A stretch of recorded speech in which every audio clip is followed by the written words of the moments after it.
today. This is an powerful week.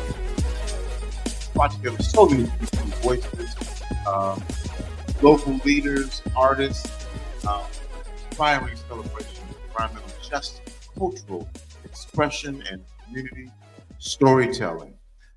This week we started on Monday, April 21st, and an enlightening panel called "What is Environmental Justice?" that laid the foundation for this week's discussions. On Monday, we also had a student-led panel with University of Washington students that celebrated youth leadership and the power of student voices and environmental advocacy. We were also joined by Susan Altman from the American Lung Association. And we addressed critical links between air quality, health, and policy. Oh, and we had another passionate discussion entitled "How Climate Justice Ties in with Systems of Oppression," which connected the dots between environmental harm, racial inequities, and institutional systems. Tuesday was Earth Day. We took 25 members of our community down to Seattle's only the river, the Duwamish, and led by a local guide and joined by the director of the Duwamish Alive Coalition, we explored the river's industrial history, ongoing restoration, while centering indigenous leadership and community advocacy.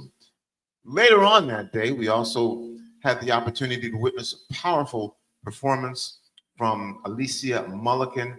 El Sueno presented indigenous Chicana dance that honored the earth through storytelling and ancestral movement. We just continue. Throughout the week, we've had community panels that have created space for powerful conversations on food sovereignty, transportation justice, and environmental racism, providing opportunities for collaboration, education, and action. Well, it don't stop.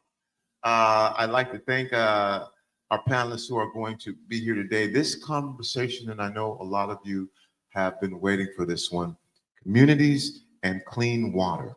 I am going to turn it over to Ellany Kayce, King County, Community Engagement Specialist. Ellany, take it away. Thank you so much, Tony.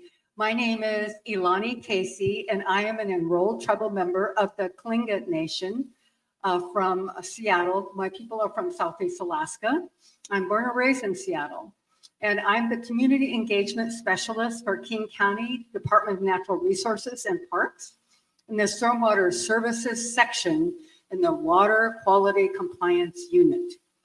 And I've been doing this work for over 50 years, and in terms of racial, environmental, indigenous, and social justice educator and program developer, cultural consultant, event planner, coordinator, facilitator, trainer, curriculum developer, contract manager, and fundraiser. I helped raise $1.5 million for the Duwamish Tribal Services to build the Longhouse. I'm also an Alaska Native subject matter expert, and I have a long life experience working with Alaska Native Americans, First Nations communities, and I'm a trainer, a traditional drummer, singer, dancer, and an activist. And I have over 10,000 hours of facilitation experience and 30 plus, going into 50 plus years, designing and coordinating community engagement events. So today, I briefly want to introduce Patrice Barrentine. She's the project program manager with King County Department of Natural Resources and Parks in agriculture. She has worked in the farm and food business sector in Washington State for 25 years as a buyer, commerce, and policy specialist. She's worked for Washington State Department of Agriculture, served on Governor Gregoire's Job Creation and Economic Development Sub-Cabinet, the Washington Beer Commission, and the Washington State Farmers Market Association. With King County Agriculture Program since 2014, she works on agriculture policy and economic development. She staffs the King County Agriculture Commission, which reviews proposed legislation and provides advice to the county executive and council, including water policy. She co-hosts quarterly meetings of the managers of King County's 41 farmers markets.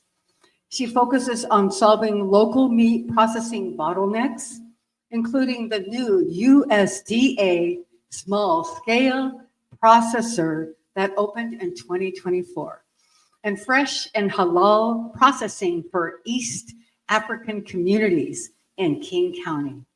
She coordinated the landmark Snoqualmie Valley Agriculture Land Resource Strategic Plan as part of the county's fish farm flood effort. And she is a member of several professional organizations and boards, including serving as the vice chair of the Pike Place Market Preservation Development Authority Council. We have with us also the engaging Rahel Stampfer, and she is the policy and communications lead for King County's Noxious Weed Control Program. Her work at the county involves identifying noxious weed issues that impact communities, coordinating on policies that support weed management, and creating trainings, publications, and materials that help educate the public on these issues. Rahel has a background working with local conservation corps to educate young adults in ecological restoration and team building. Her favorite plants are willows and elderberry. We're so happy to have you both here on the panel. I would like to start with Patrice. Tell me a little bit about what compelled you to do this work. What has heart and meaning for you? Thank you for that question. I'm really glad to be here this week and celebrate the earth with you. So in graduate school, I was studying isms, social justice, all of the challenges to folks achieving equality and equity. In that work, you know, there are the early adopters of folks who want to do the right thing and do the right thing. And then there are folks who might need a little push or some legislation for legal requirements to do the right thing. So with that, I then studied public administration and public policy. And I fell into food. While I was in graduate school, you know, I needed to work a little bit and started working in natural foods grocery, became a buyer, and really enjoyed working with farmers and helping them sell their produce, and then helping them grow starts and sell in the garden center, buying meat from them and selling it in the frozen department, and helping them understand the regulations to do that.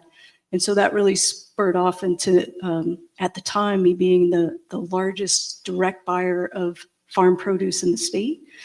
And in season, 80% of what we carried in the grocery store was locally grown within Washington. And so that spurred off into working for the Washington State Department of Agriculture, and then helping write a handbook that clarifies all the regulations of what you need to know to sell products in Washington State. That then turned into land use issues, farmers markets, helping folks sell things through CSAs into restaurants and grocery stores.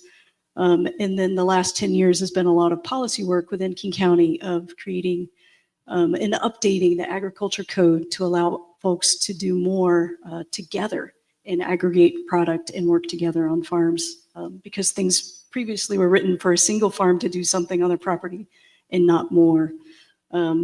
So that's where it started. And of course, water plays through this in every single place, whether it's irrigation or washing produce or product with clean water, and then all the practices on farms that help clean water through the soil as well. Excellent. And I understand you have a couple of fun facts that you'd like to share today. Which are right here. I do. In relation to water, one of the areas I wanted to let folks know about, you may be familiar with the Snoqualmie River, but the area reaching from Falls City to the county line in Snohomish, north of Duval, is called and zoned the Snoqualmie Valley Agriculture Production District.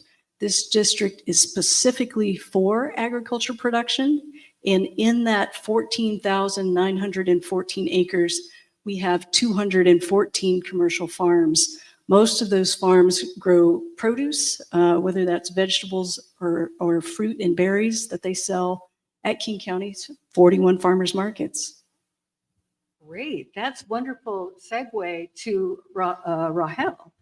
Is my understanding that you work a lot with noxious weeds and how that impacts in people's land and water.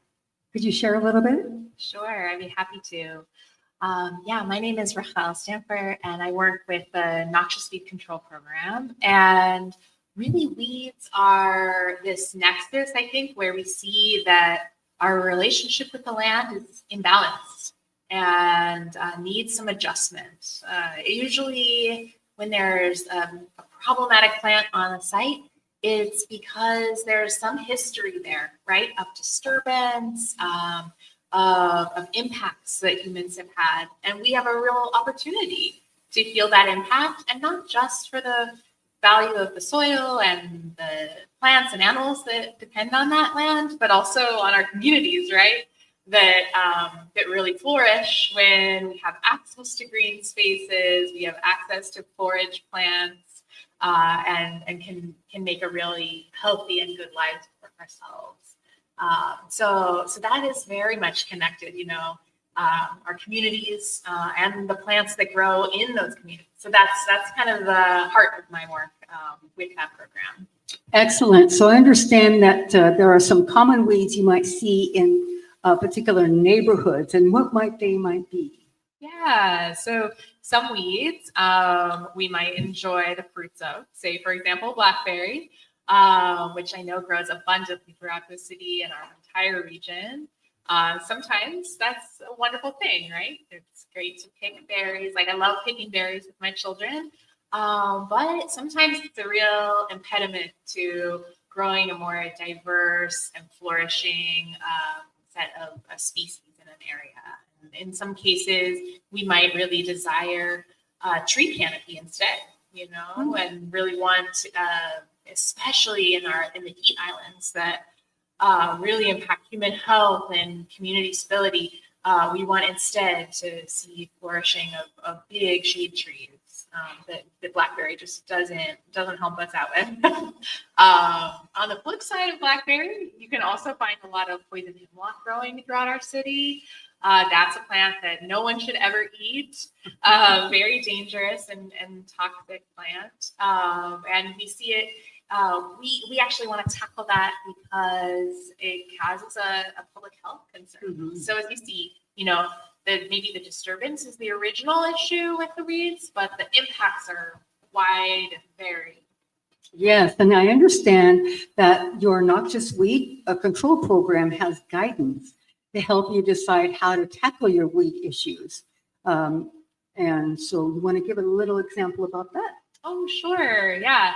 And that's definitely a big takeaway today that I hope to share, is that we have guidance on how to manage any kind of weed, and we're happy to talk about it over the phone or email. Our website has detailed descriptions of each weed, how to identify them, how to remove them if you choose to.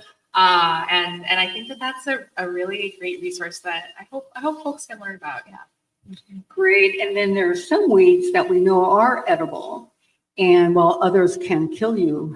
But so how would you describe that? Yeah. Okay. So one of the things that I try to encourage folks I talk to do is really get to know the plants in your neighborhood. Maybe build a connection to them, a relationship with them. And part of that process can also be learning to identify them. And once you do that, you get a chance to know more about, maybe this is like an opportunity for foraging, right? Dandelion, for example, has those early greens from the dandelion are very nutritious and beneficial. Whereas like the poison hemlock I mentioned earlier, you never want to eat. So the more you get to know the plants, the more you form that relationship, the more you can really like live in in the neighborhood in a positive, impactful way. I'm so glad you brought up the dandelion, because in our native culture, we use every bit of the dandelion. Want to share a little bit about all the healthy benefits of the dandelion? Oh, me? Yes. Okay, well, I'm not a nutritionist, but I do love to learn a little bit about each plant, right? Which ones are edible, which ones are not. And I believe that the dandelion greens, at least, have like a great set of nutrients, are really help with like digestion. I think if that's true. Yeah, okay. And the more I get a chance to learn about the benefits of plants, the more I can appreciate them, even if I've decided, no, I don't think this is the right plant for this spot. Yeah, even Japanese knotweed, which has a huge impact on our river health. And back to the theme of clean water, knotweed can be a real detriment to our water quality. Even those shoots are edible, so early in the season. Wonderful. And that's a great segue to Patrice, because she also knows that farms either have too much water through rainfall or flooding in the winter, and maybe not enough for the summer drought. Would you like to share a little bit about that? Sure, and I'll follow up on knotweed on farms. Just as Rahel was talking about knotweed being edible, I know several farmers who cultivate dandelions and then bunch them, and you can buy those for somewhere between $2 and $4 a bunch at farmers markets or local grocery stores as well. So the river going through most of our, a river going through a place like the Snoqualmie Valley Agriculture Production District, or the Green River, which flows through the Green River Agriculture Production District, where we have a lot of farms as well. Rivers can often be the course of life that provides that irrigation water to farms when they flood in the Snoqualmie Valley. It can create a lot of hazards to folks in the floodplain who either live there, or the animals, or the crops, once they go under floodwaters, can no longer be harvested. So as we head into a changing climate, the projections that the UW Climate Center and WSU have provided for us to understand the models of what is likely to occur is that we're going to have earlier flooding in the fall and later in the spring, which really gets to the edges of harvest in the fall. Think about pumpkins floating, and late greens like kale, which get overwinter.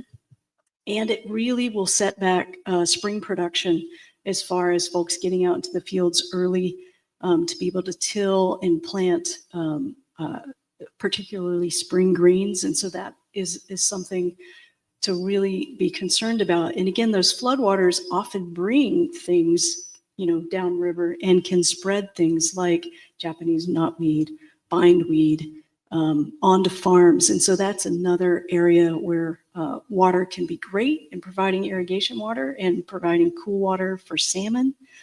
And the floodwaters can be a real problem as well. Oh, that's wonderful overview of that. And I understand that also what's important in building healthy soil is sequestering carbon helps retain moisture and reduce weed growth. Tell us a little bit more about that. That's exactly right. Soil health is the most important element in being able to produce healthy food with the minerals and nutrients in them that make us healthy when we eat them. And so having healthy soil means not wet soil. So even the floodwaters that pull up in the winter on soil, they have to dry out in order to be active again and for those organisms to be alive within them. And that's where compost also comes into play substantially in creating that soil health. You don't want clumpy clay soil, you want loose soil. You can just imagine the rivers over the ages, how they have spread sand-like sediment that helps the water drain through.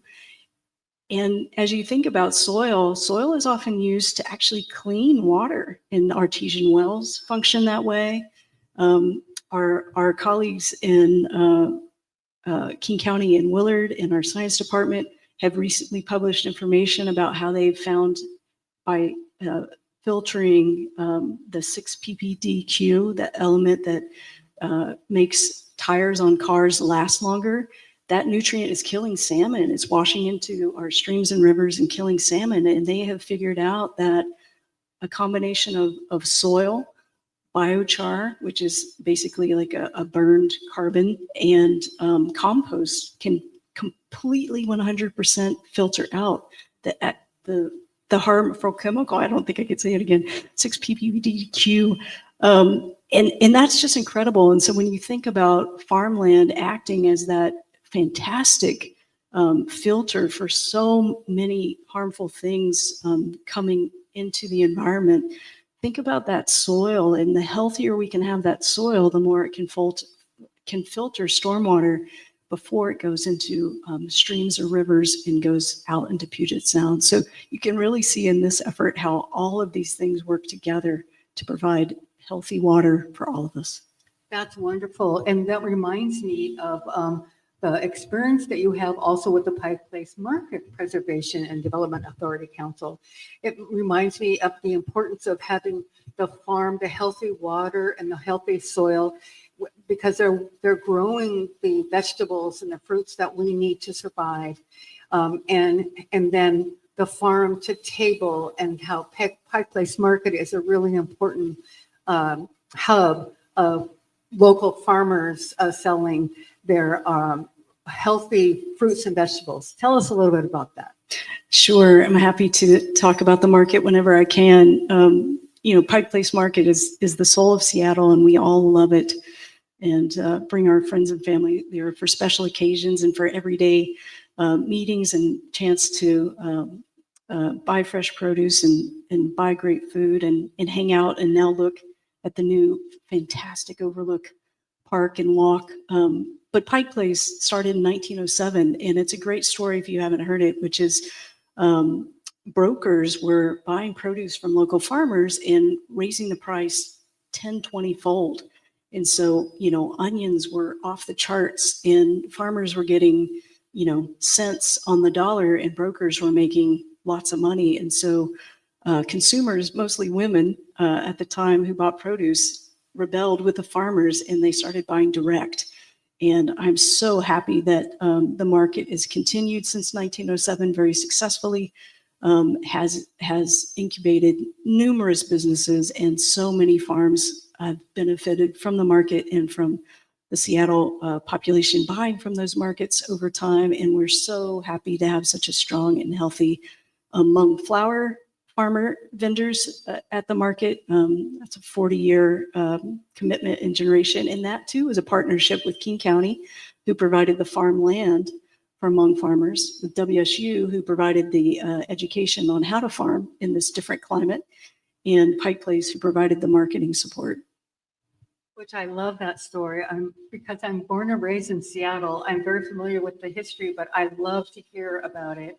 And which reminds me, regarding the walkover from Pike Place Market to the Seattle waterfront, I served on the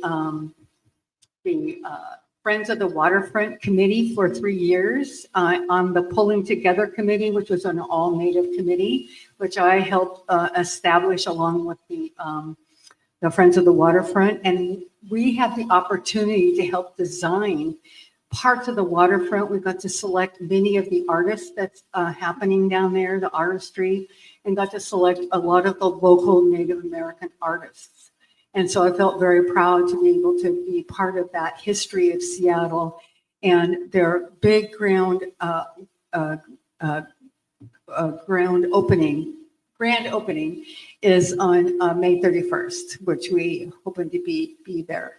And I also was very honored to be asked by the Transportation Coalition Choices to do their land acknowledgement and welcoming ceremony for them, that they had a big gala on the waterfront at the Seattle Aquarium.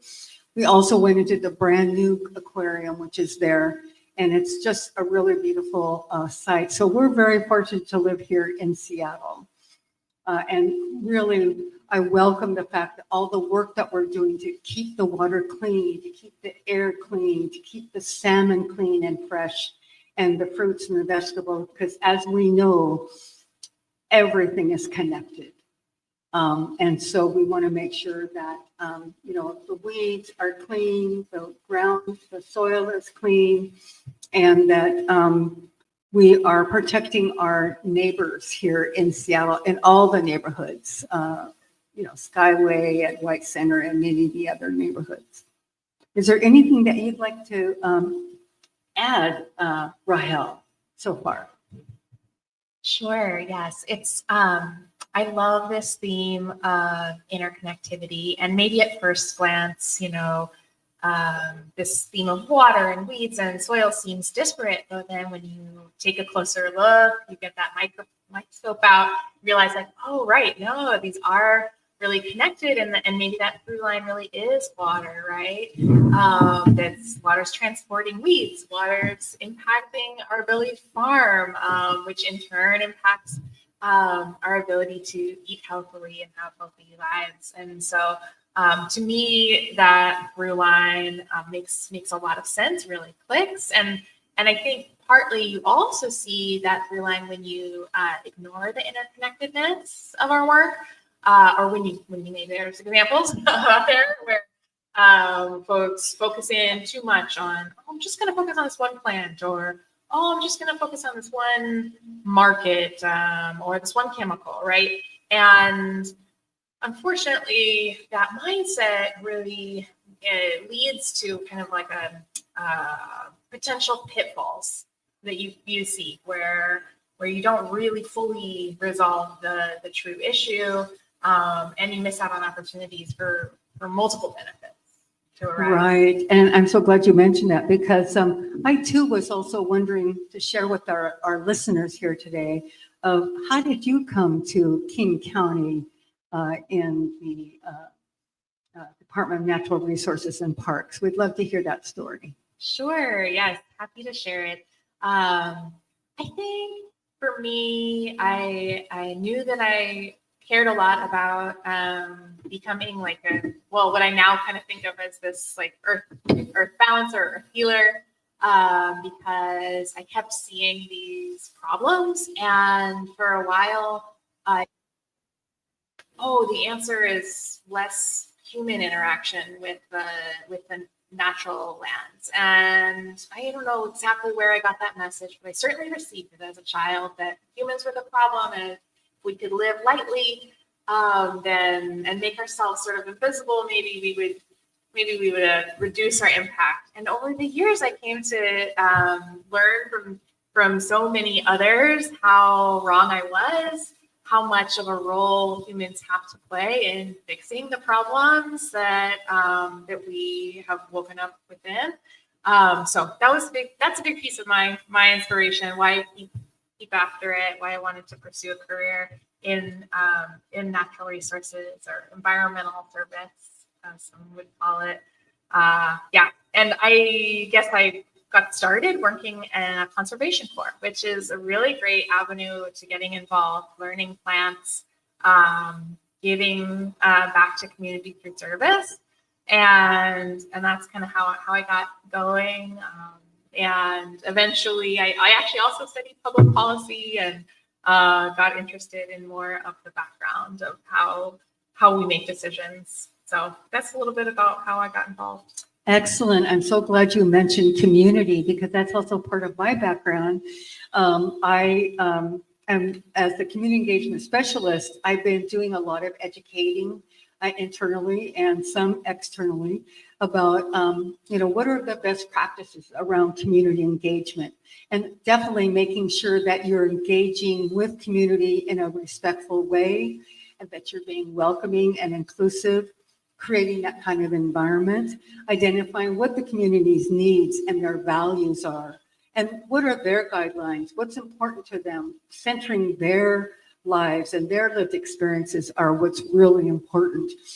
And then also making sure an agency such as ours, that we actually work with them and engage with them early in our decision making and have them with us in our decision making. And identifying who are the champions and working with them, and what are their highest priorities, and what is their perspective, what are their ideas and insights regarding engaging with local government. How can we work better? How can we do better? And making sure that we listen, and then we give feedback, and we ask for feedback. So it's a two-way communication. And also being aware of the current news events and the impact that will have on Black, Indigenous people of color, especially those who, maybe English is a second language, maybe those who are differently abled, maybe those who might be new to this area because they're fleeing for their life. And so we want to be inclusive and be respectful. And so I've also been educating internally about how to go about doing that, how to center the community and be robust and onboarding. So thank you so much. We will go to break and we will come back and resume our communications. Thank you for listening.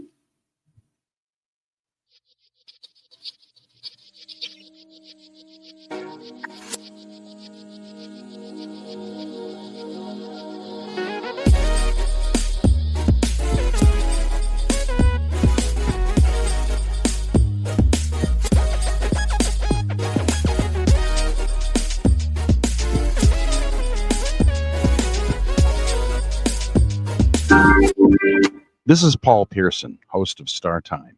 And when I'm not meeting Mrs. Jones in that cafe for a chat and nothing else, I'm listening to Rainier Avenue Radio.world.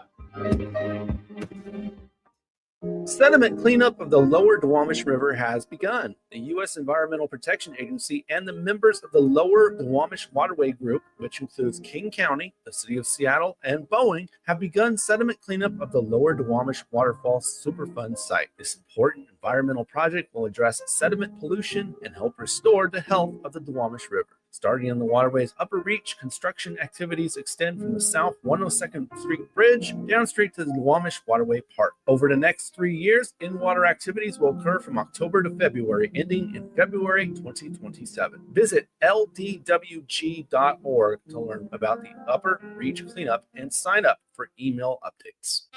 Hello, listener. What's important to you about what's going on in your community? Are you interested? Are you concerned? In any case, I invite you to tune into my show, Seattle Here and Now, on Rainier Avenue Radio.world. Why? I will be covering a wide range of topics important to you and impacting the community. Each show will have a special guest or guests to share with you information on a variety of subjects that are happening here and now in Seattle.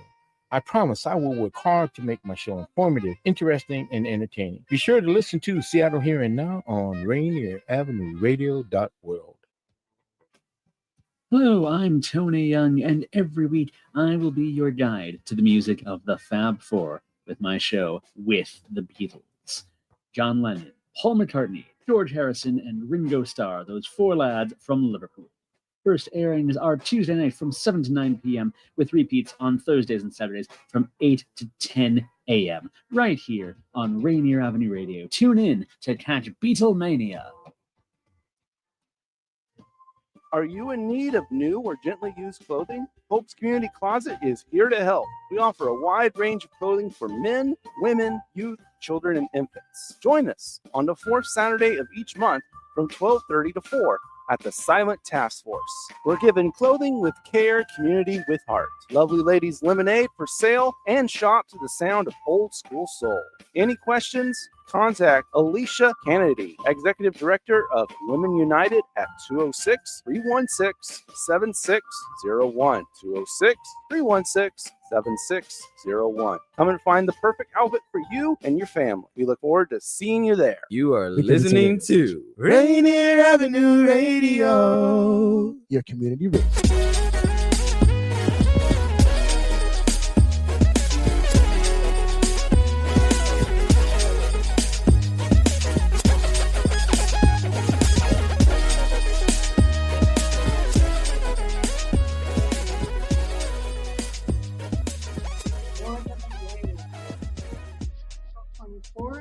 And we are at the panel with community and clean water. I'm Ellany Kayce with King County, the community engagement specialist.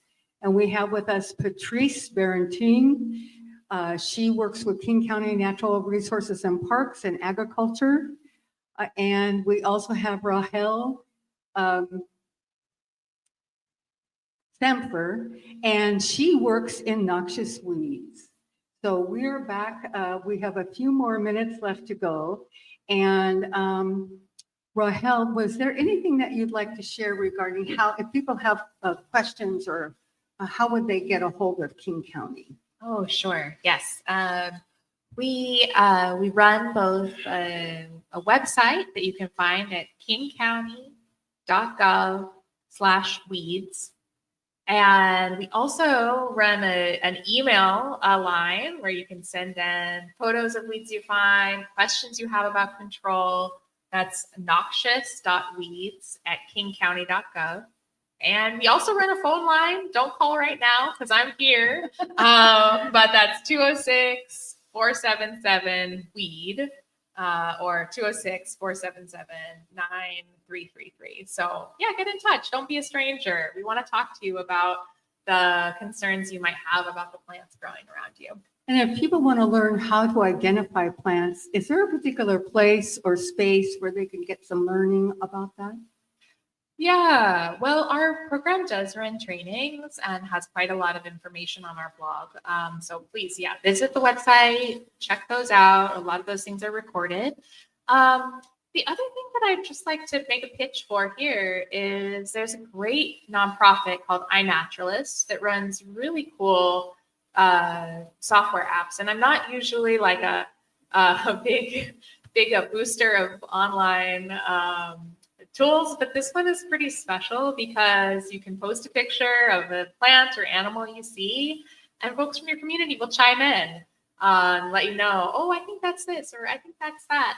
And it's been a really helpful tool for our team because we're able then to track that data, pull it into our own database, and see, especially for those plants that we're really on the lookout for, that we think we can actually make a difference in controlling. And so we're able to reach out to those posters and say something along the lines of, hey, like, did you know this is an issue? Can we come meet you on site and check this weed out? Can we provide more information and guidance?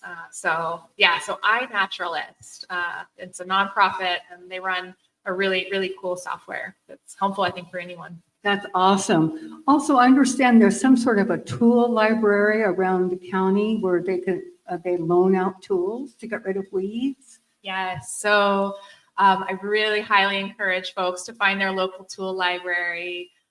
What an amazing resource these are. And I think tool libraries really show us like what we can do as a community when we come together and we share things. We don't rely on this approach of I have to buy everything myself and own it as an individual. Like let's let that ideology go by the wayside, because we have a chance here to share, to use the tools that our neighbors are generously offering. There's tool libraries all over the county. They're helpful for things like weed control, and our program has purchased tools that we've stocked at various tool libraries, but there's all sorts of things beyond weed control that someone can do with a tool library.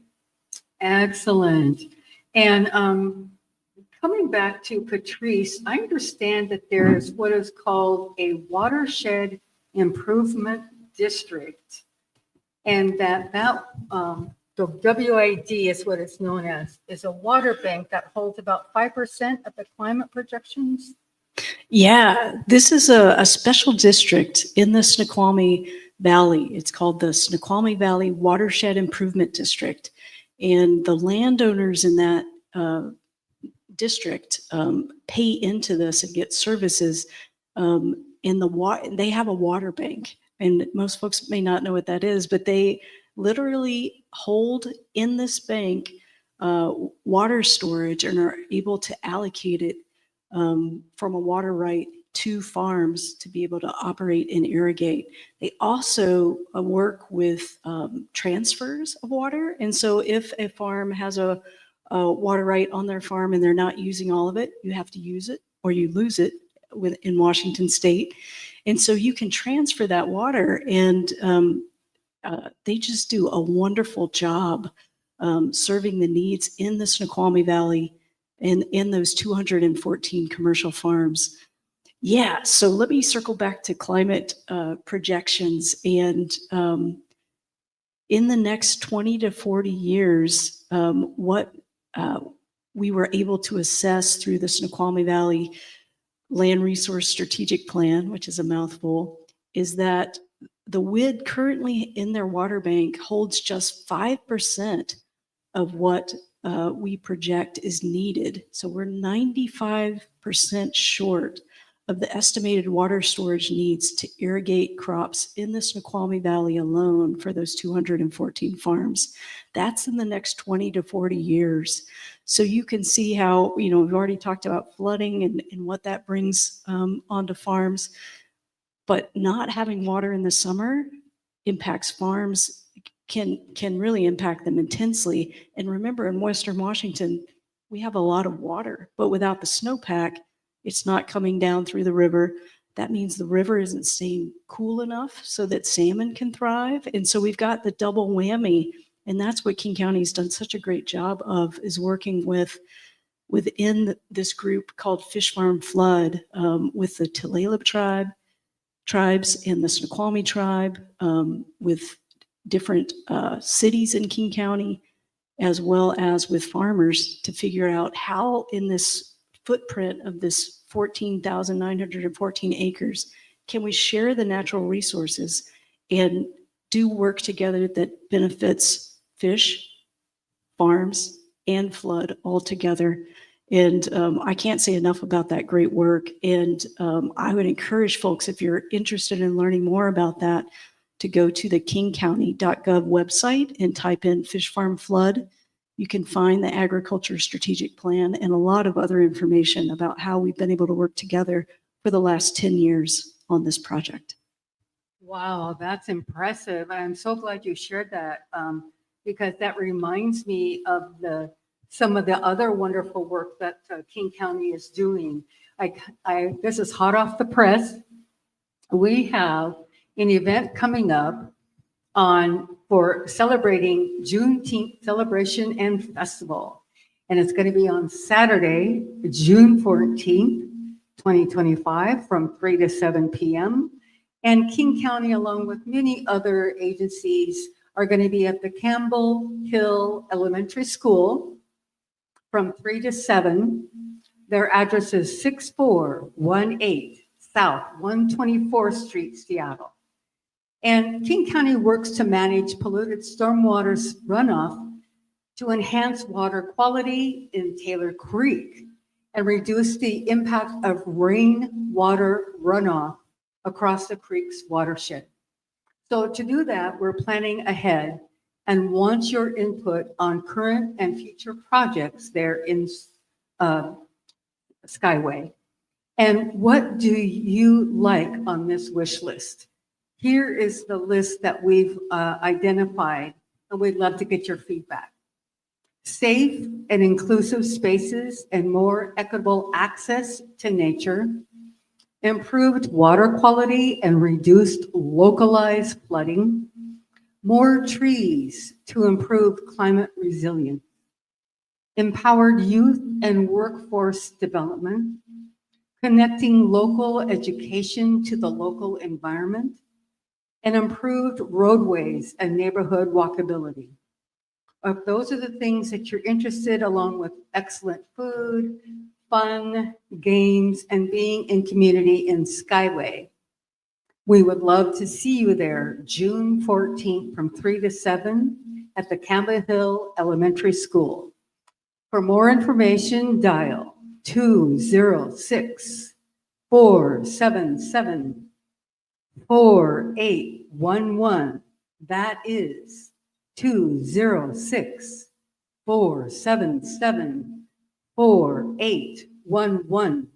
We also have TTY at 711, or the email is stormwater, STORMWATER, at kingcounty.gov. We also have available alternative formats. Translation services are available for multiple languages. And we want to have a lasting and positive change happening in your neighborhood when we work together. And we want to know what your priorities are and what you want to see in your community. King County is listening. Do you have any other shared stories about clean water? I just wanted to follow you, Ellany, and add that if you are a farmer or if you know a farmer in King County, we have a great website and resource that's easy to remember.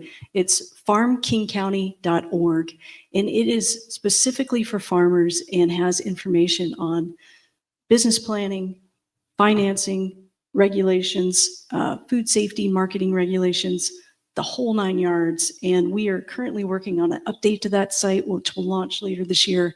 And we're just really excited about what a fantastic resource it is so that farmers can dig in and navigate what we know is a intense regulatory environment, because we're doing so much to protect the environment, and also King County's commitment to farms and food production.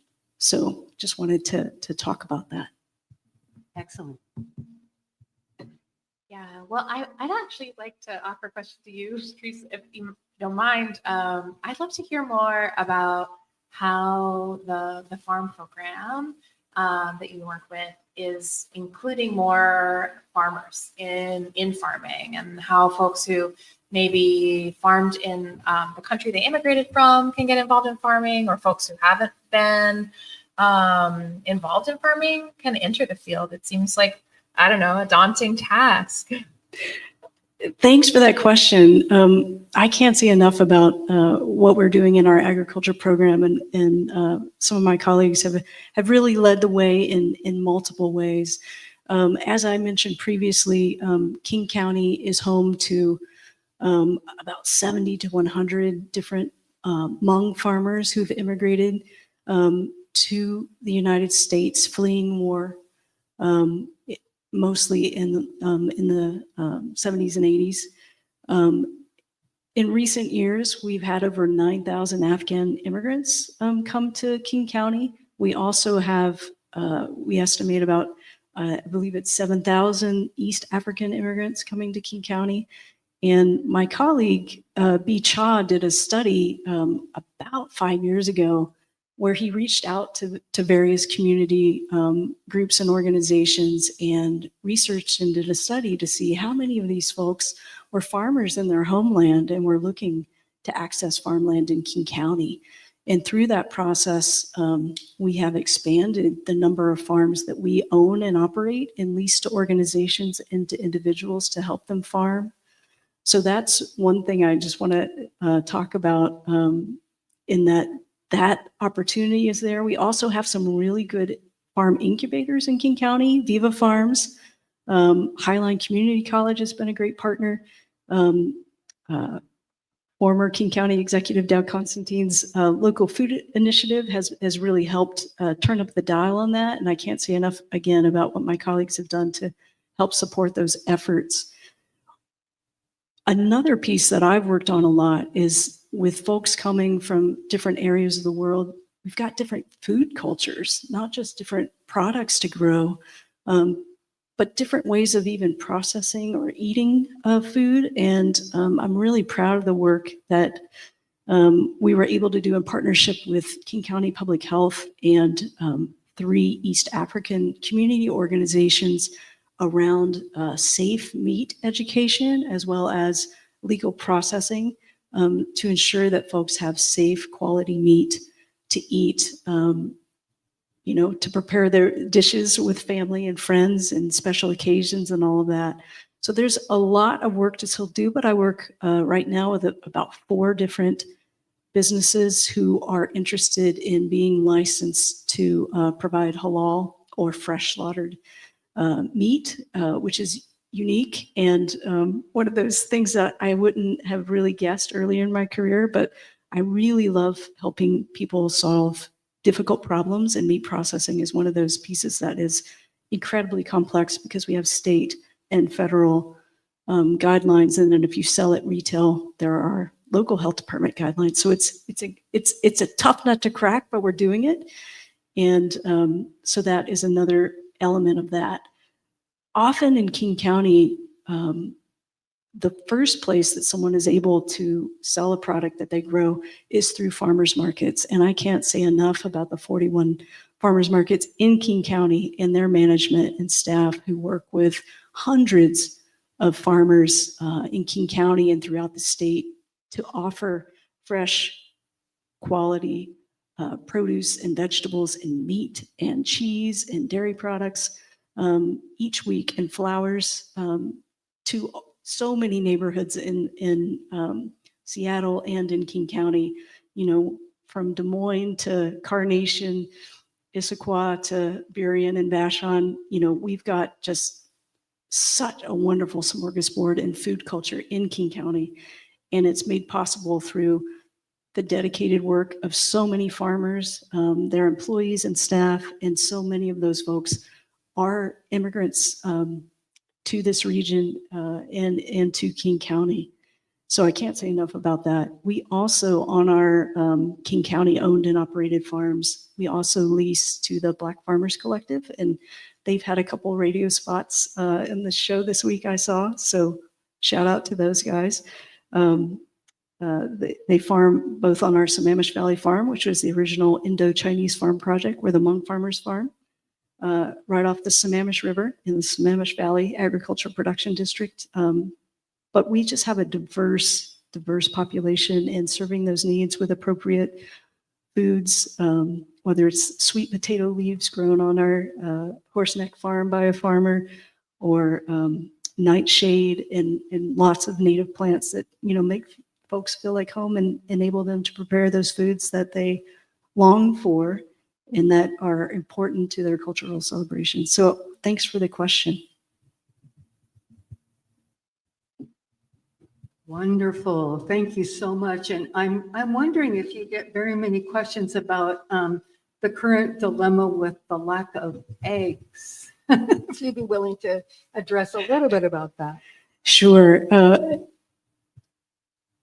Farming is really difficult right now, and I'll just say that through COVID, the increase in input costs, whether it's fencing or construction costs or labor costs, new King County minimum wage increases. There's just a lot going on, and heightened regulation federally with a Food Safety Modernization Act. So there are a lot of pieces going on. So whenever you can buy local, please do. It really helps our farms be successful and get the amount of return they need to be profitable and to stay in business and to keep our farmland in production. Eggs. As many of you know, eggs are available at your local farmer's market and are wonderful and have those great orangey yolks and high quality feed. Those feed costs have gone through the roof in the last 5 years. And that's a lot of what we saw with egg prices prior to avian influenza, highly pathogenic avian influenza coming through and wiping out a lot of flocks, particularly in California. And those were large farms that had a wide reach. And many of you know that we get a lot of our produce and food, particularly produce from California. So it's just become tougher. And to protect flocks, with birds migrating overhead back to water, birds love water. And so as they're migrating from South America to Canada and back through our region, we've got both Puget Sound and other rivers in the area.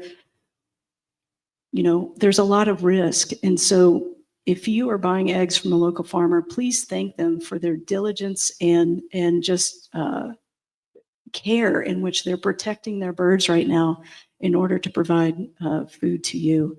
And again, we don't know how long this will happen or how long, but until there is a cure or solution that will be in place. So I just ask you for your patience and support of folks who are producing eggs. It's a really important protein and one of the most affordable proteins coming from animals. And so that's a little bit about what I can say about it. But when you can, please do buy local. Excellent. That's a great suggestion. And I just want to close today's session that we are so honored to be here today on the Rainier Avenue Radio and the world, honoring and supporting Earth Week. Earth deserves more than a day. We fully agree with that. And King County has been collaborating with many other organizations, and we've been centralizing our communications and resources together recently. And we are planning to do more engagement in the community. For example, in Skyway, we want to do another event in June, near the end of June, where we can actually have a multitude of agencies there within King County that will share all the various resources and all the different services that they provide, sort of like a one-stop shopping. And so we're really looking forward to that in the future. And please stay tuned for more events that will be coming up. And thank you so much for this opportunity to be on the Rainier Avenue Radio. This is signing off, Ellany Kayce and King County. Thank you so much.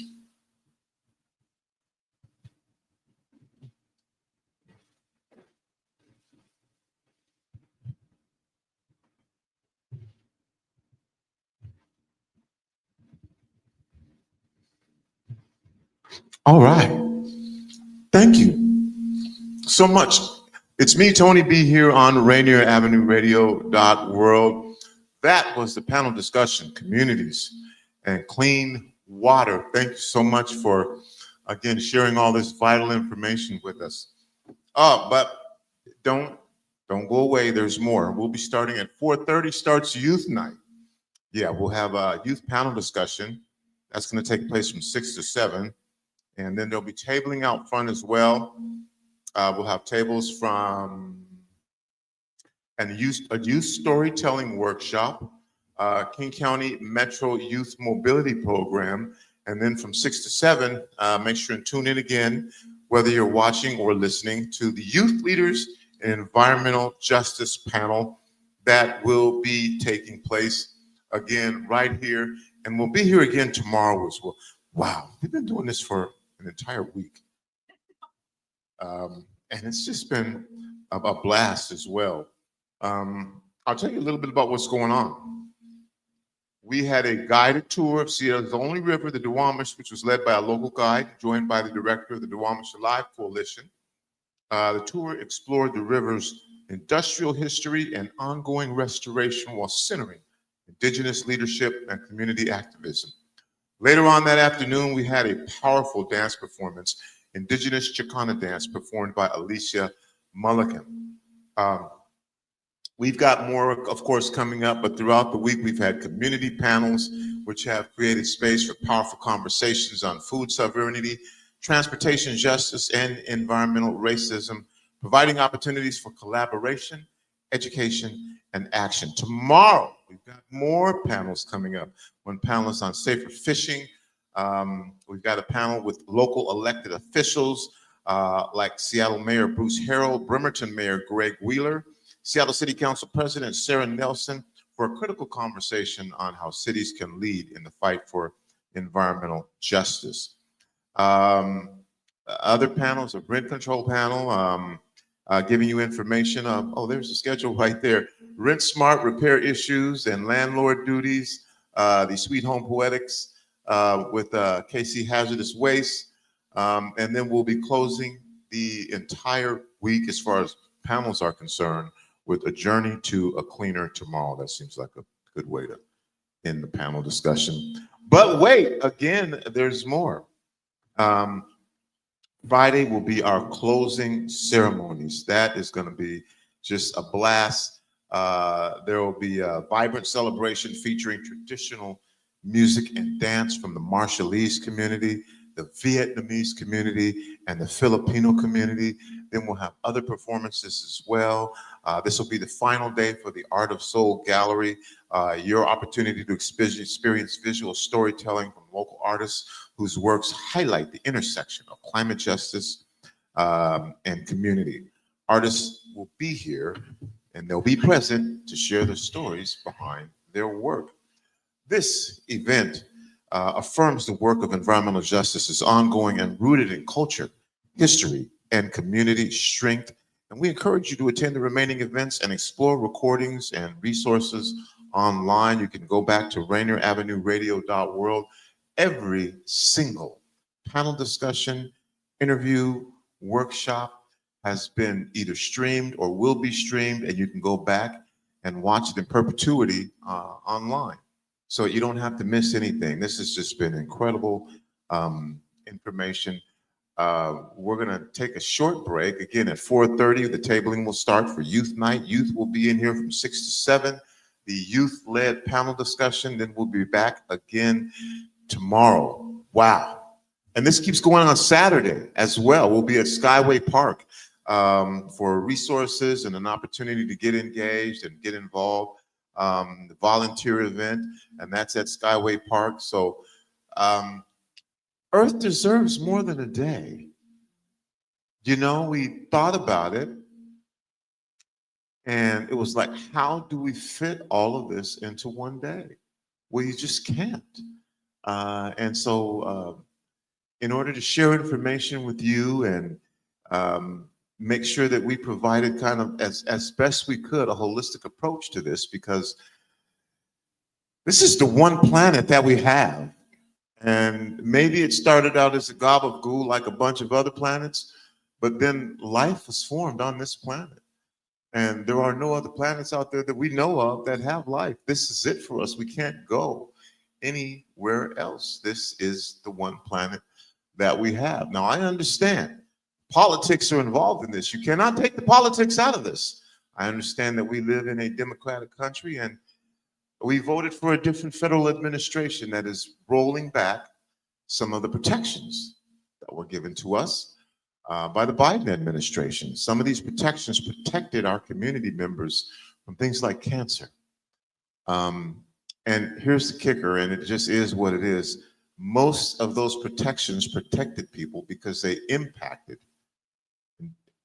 people who were Black, brown, poor, were feeling the brunt and will continue to feel the brunt of this. So raise your voice, make your voices heard, listen, get involved. This may be a call to action. Whatever it is, however you feel, at the very least be open-minded and listen to the information that we're sharing, because whether it's Skyway to Senegal or the Duwamish to the Dominican Republic, we're all in this together. And when you think about the fact that the countries that have the least footprint are the countries that are most impacted. How do we do this? Well, what we're doing here is we're just creating awareness, because Earth deserves more than one day. And this isn't just about programming. This is a movement. So thank you for joining. And yeah, we'll be back at 4:30 with the youth night, and at 6 o'clock, the panel discussion will take place. And yeah, that's it. That's all the time we have right now. We'll be back in a little bit. It's me, Tony B, on your community radio station, proud to partner with King County Parks, saying, remember, whether you believe you can or whether you believe you can't, you're probably right. Peace.